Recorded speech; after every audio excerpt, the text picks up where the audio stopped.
Okay, so peep game.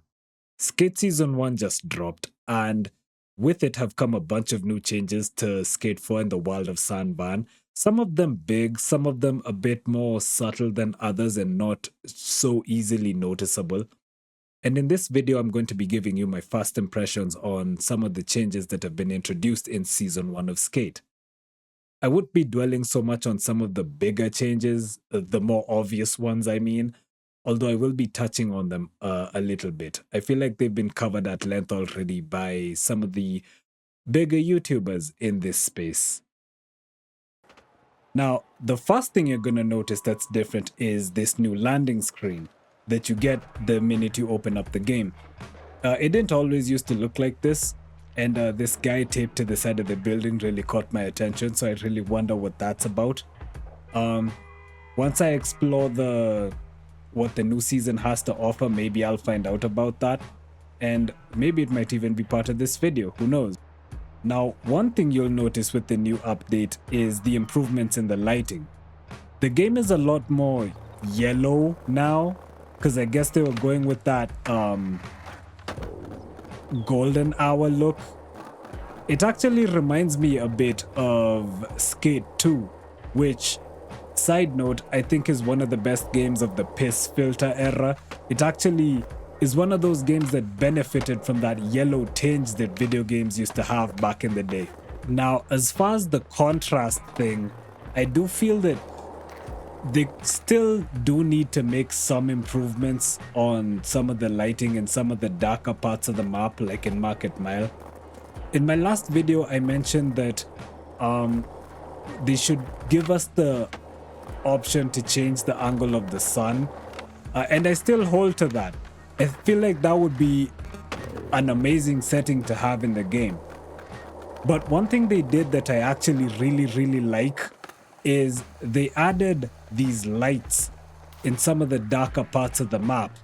Because if you've been playing the game for a while, you'll know that these particular lights at this particular spot weren't always here. Or I think if they were, they weren't always on, you know?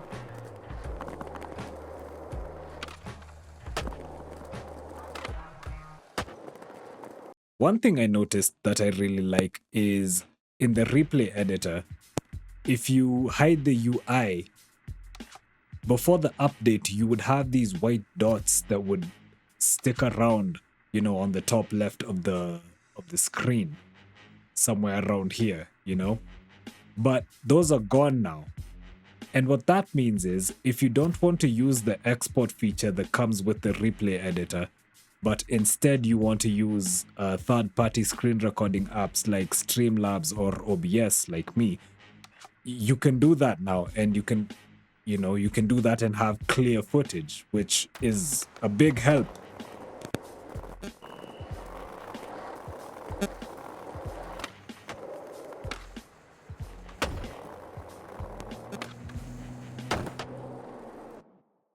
Next, let's talk about the music. In addition to the crew playlists that we've had since, the game came out, they added a playlist of 90s jams. You got your Bad Religion, your Gangsta, your Ice Cubes, all good stuff. But a change they made, and this one really bombos my clat, is that they removed certain songs. My favorites playlist, I've mentioned this before, had like 60 tracks. And now, with the new update, at least 10 or so of those tracks are just gone. And I don't understand why they did this. It can't be that the license is already expired, because the game is barely out, right? So why did they remove these tracks? I have a video that has all of these tracks somewhere, so I'll go through that one to, find out which tracks exactly were removed from the game. But I don't get why they did this. It makes no sense to me.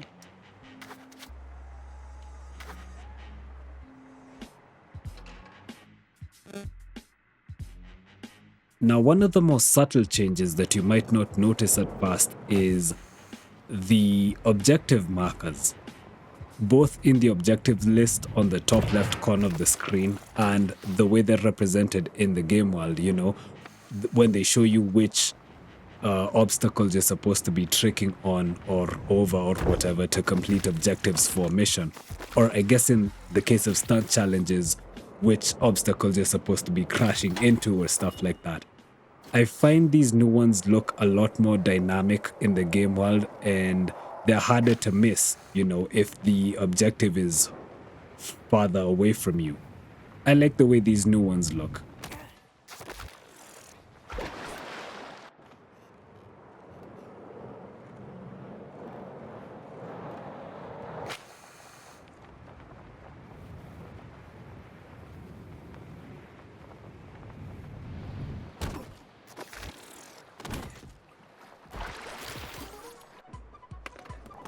Another very welcome addition to Skate 4 is all of the new obstacles that you can skate in the game. For example, on the skateway, there's a whole bunch of new obstacles, some of which are associated with, some of the seasonal challenges that we have now. And I'll admit, some of those challenges are kind of a pain in the ass to complete, like the one you're seeing on screen right now. I'm not gonna lie, this one took me a while.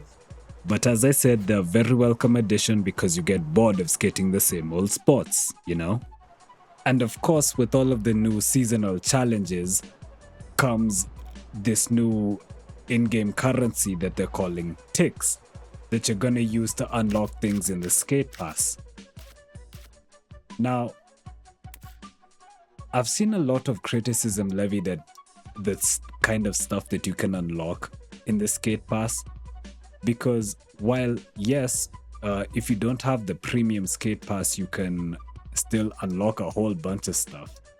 But even with a premium skate pass, all the stuff that you can unlock seems kind of generic, I would say.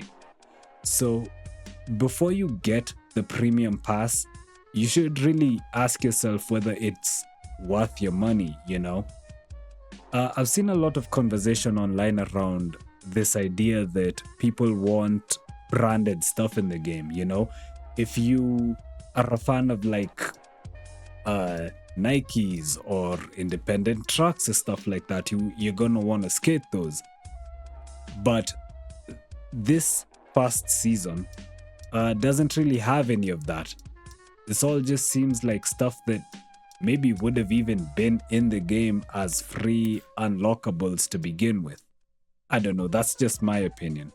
So I personally have held off on getting the premium pass just to see, if it was really worth it. And in my personal opinion, I don't really think it is. I've stated in a video before that I had no intention of ever spending any real world currency on this game. And I want to see how long I will hold out on that, So this is all I have for you today. This one was kind of a short one and kind of rushed, if I'm being honest. But thank you so much for being here. Leave a like on the video, subscribe to your boy, and join the Discord. I'll have that linked in the description and maybe even in the pinned comment. I'd love to hear your thoughts on Skate Season 1 down in the comments, and I will see you in the next one. And if you are watching this and you happen to see that I'm live, join the live stream, come say hi. We have a good time over there. I'll see you in the next one. Peace.